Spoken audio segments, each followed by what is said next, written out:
subject matter we're dealing with is so incredibly large and laborious. It's huge and humongous, but that's what the masters of this world have. That's the way they operate, on a huge and magnificent level. They manipulate and exploit everything, and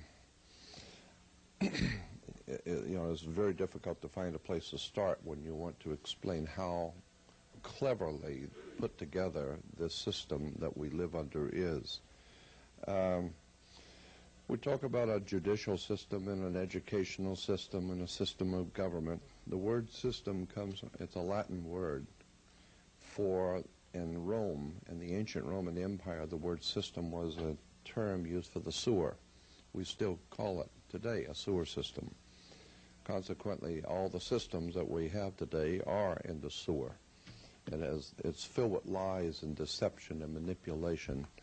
And God knows that it's a huge subject. The words that are used in religion and institutions of government, words are very important. When we talk about law, noble, where do you get the word noble? It comes from nob illi. Illis in the Latin was a word and a term in the ancient Latin for the gods. The gods were the Illis. It's based on the old Sumerian word Ilu, I-L-U, or I-L-L-U.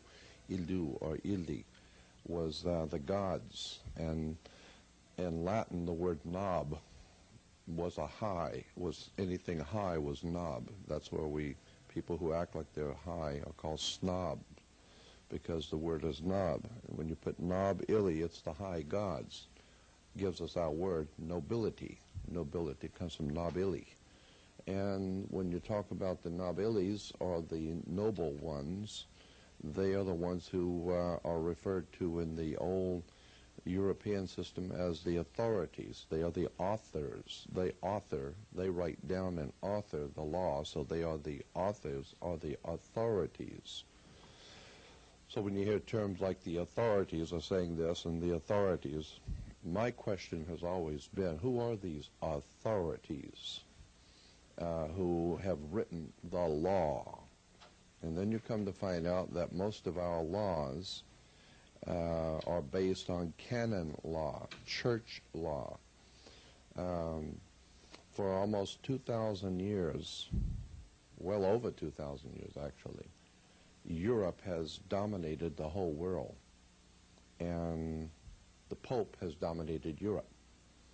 What you need to understand about the church is that there are two entities in one institution. The church, the Catholic Church in particular, is both a religious institution and a political one.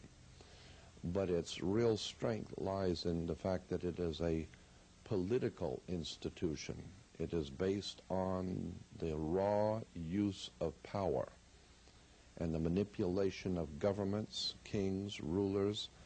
And when you get into the church history, it's phenomenally interesting about how the mafia is connected to the Vatican. Occultism on its very highest levels. The CIA was a Catholic institution in point of fact, because the 5 men who actually founded the CIA were members of orders within the Catholic Church. I don't know if you know this or not, but when Adolf Hitler finally concluded that they were, and the German Nazi high command finally figured out that they were going to lose the war, and there was no doubt about it, they decided they needed to get out of town. Anyone would. And so consequently, the Russians in particular wanted to make darn sure that they didn't get out of town. And so the way the Nazi high command and the real authorities got out was through the Vatican. The Vatican provided Nazi passports for all of the high command to get out. And that was called a Vatican rat line, R-A-T-L-I-N-E. You can go back in the dictionary and look it up, rat line. It was the Vatican providing safe passage and money and new identification to all the high command of the Nazi party, and many of them were sent to Central America, South America, and the real cream of the crop was sent to Washington, D.C. And they were. I mean, NASA. NASA is an interesting word. National Aeronautics and Space Administration comes from NASA, N-A-Z-A, NASA. And NASA goes back to Nazarene, the Nazarenes. And when you get Nazarene, NASA, Nasi, and then the Nazarene cult, I mean, I always start in one corner and just work out because there's so much to talk about. But when you get into the Nazarenes, we're told that Jesus was from Nazareth. Well, in point of fact, there was no Nazareth until the 4th century.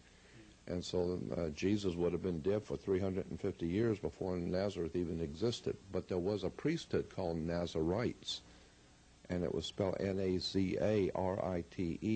If you look it up in a Webster's dictionary, look up Nazarite, N-A-Z-A-R-I-T-E. It will tell you in a Germanic spelling and Anglo-Saxon spelling it's N-A-Z-I-R-I-T-E, Nazi-Rite. And consequently, the point being is that the Nazis were financed by international banking out of London, out of New York, Morgan Guaranty Trust, Chase Manhattan Bank, Chase Bank, which became Chase Manhattan, Morgan Guaranty Trust, as I said, Citicorp out of Chicago, Bank of America, which was called the Bank of Italy.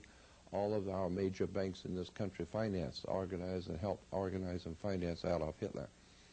And consequently, when you start looking at how the church was involved through Cardinal Spellman to promote Nazism, fascism around the world, it's just an exciting and incredible story of betrayal on the highest levels.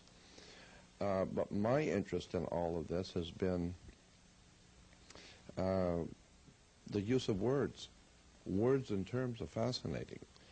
Concepts have come out of the Middle Ages. Ideas are expressed in symbols. And I'll give you some examples. Why do you have to go to court? The concept now, I'm not giving you a nuts and bolts footnoted explanation. I'm giving you a general overall concept. Why do you have to go to court? You go to court because you play basketball and tennis on a court. The whole idea in court is put the ball back in the other guy's court. So you get this, quote, team that throws the ball back over there, and they've got to pick up the ball and throw it back the other way. And so it's a game. It's playing on the court. How do you play tennis on a court? You play with a racket. Why? Because the whole thing is a racket. This is where we get the word.